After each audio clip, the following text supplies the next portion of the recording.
శివ ఈయన ఎవరు? ఇతను మా గురువు గారు. నేను ఈయన దగ్గరనే పెయింటింగ్ నేర్చుకున్నా. అవునా? అన్నీ ఓకే, పెయింటింగ్స్ అన్ని. ఇది డిఫరెంట్ గా కొత్తగా ఉంది. డిఫరెంట్ ఉండాలనే మా గురువు గారిది నేను ఆర్ట్ వేశాను. అవునా? చూపించావా మరి? చూపించలే అతనికి. బర్త్డే దగ్గరకు వస్తుంది అంటే నేను స్పెషల్ ఇవ్వాలి కదా అతనికి. మీరే ఫస్ట్ టైం చూసారు. అవునా? ఫస్ట్ నేనే చూసాను. మీరే చూసారు. అవునా?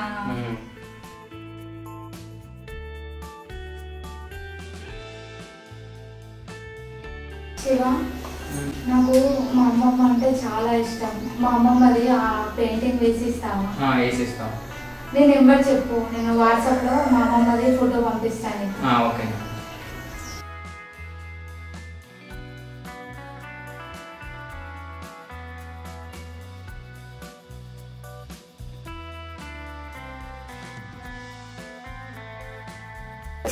వచ్చింది.